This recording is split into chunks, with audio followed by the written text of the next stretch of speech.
ခမားရဲ့ကွန်နက်တွေကတန်ဖိုးလေးရှိတယ်ဗီဒီယို edit တွေကလည်းအထာကျတယ်ဒါပေမဲ့ view ဘာလို့မတက်တာလဲသိလားတချို့ဗီဒီယိုတွေကတော့ရိုးရှင်းတယ်ဒါပေမဲ့ view အရန်များတယ်ဘာကြောင့်လဲ algorithm လားဒါမှမဟုတ် lucky လားဒါတွေကြောင့်လုံးဝမဟုတ်ပါဘူးဒါဆိုဒီကိစ္စရဲ့နောက်ွယ်မှာခမားမထင်မှတ်ထားတဲ့လှုပ်ဝက်ချက်တစ်ခုရှိနေတာလားဒီနေ့တော့အမေကွန်ကိုဖြည့်ဖို့အတွက်မိတ်ဆွေတို့ကို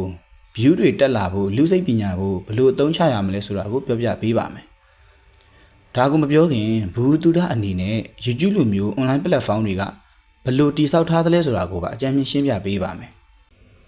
မင်္ဂလာပါမိတ်ဆွေတို့ Creator Money Channel မှာပြန်လဲကြိုဆိုလိုက်ပါတယ် YouTube လိုမျိုး online platform တွေဘယ်လိုတိစောက်ထားသလဲ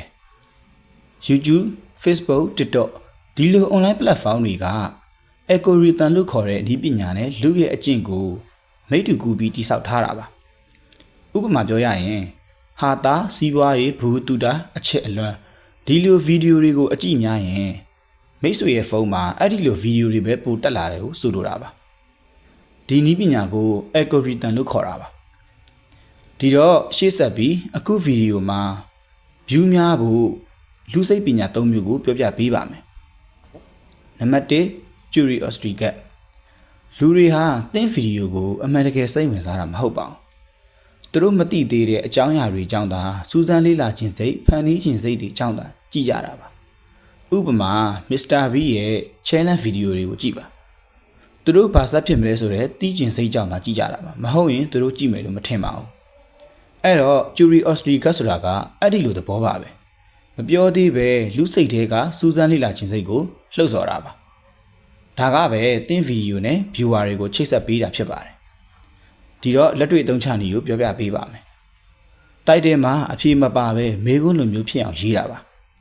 ဥပမာ digital product ဆိုတာဘာလဲ YouTube channel ကနေပတ်စံဘယ်လိုရှာရမလဲစတဲ့ပုံစံမျိုးပါမေးခွန်းနဲ့စပြီးအဖြေကိုနောက်မှပေးတာပါဒါက audience တွေကိုကြည့်သိခြင်းနဲ့စိတ်ပြင်ရတစ်ခုပါနံပါတ်2 redirect loop လူအုံနောက်ဟာဒိုပါမင်းလို့ခေါ်တဲ့စိတ်ခံစားချက်ရှာနေတဲ့စက်တစ်ခုဆိုတာသိပါသလားအနှဲငယ်စိတ်လှုပ်ရှားတဲ့အခိုက်အတန့်တစ်ခုပေးတိုင်းမှာသူတို့ရဲ့စိတ်ခံစားချက်ကအတက်အကျရှိပါတယ်ဒါကပဲ view များတဲ့ဗီဒီယိုတွေရဲ့အဓိကအရာပါဥပမာတချို့ creator တွေဆိုရင်အကြောင်းအရာတွေကိုဟာတာလေးတွေနှော်ပြီးပြောတတ်ကြပါတယ်တခါတလေ video editing နဲ့မှာဟာတာ video stock လေးတွေပါထည့်သုံးတတ်ပါသေးတယ်ဒါကြောင့် viewer တွေမပြင်းရပါဘူးဒီနေရာမှာတစ်ခုမှတ်ထားမှာရှိပါတယ်အဲ့ဒါကဒိုပါမင်းကို reward chemical လို့လည်းအများကခေါ်ကြပါတယ်ဒီတော့လက်တွေ့အသုံးချနည်းကိုပြောပြပေးပါမယ်ဗီဒီယိုရဲ့စက္ကန့်20တိုင်းမှာ mini reward လေးတွေတစ်ခုခုဖြစ်အောင်လုပ်ပါဥပမာ video store sound effect တစ်ခုခုထည့်ပေးပါအချိန်ကြာရင်တော့မှ viewer တွေကစက်ကြည့်ဖို့အတွက်ကိုသူ့ကိုဆွဲဆောင်စေမှာပါ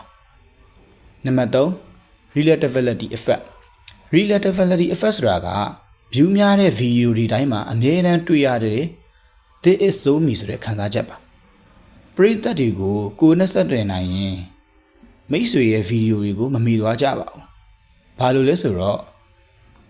တန်မိုးရှိတဲ့ connect ဗီဒီယိုတစ်ပုဒ်ကသူတို့ရဲ့အုံနောက်ထဲမှာနေတာမဟုတ်ပါဘူးနှလုံးသားထဲမှာနေတာဖြစ်ပါတယ်တချို့ creator တွေကအကြောင်းအရာတွေကိုလူတော်တော်များများနဲ့ပတ်သက်အောင်ပြောနိုင်ကြပါတယ်လူတွေကအေးငါလဲဒီလိုခံစားဘူးတယ်ဆိုတဲ့စက်နွယ်မှုမျိုးပါ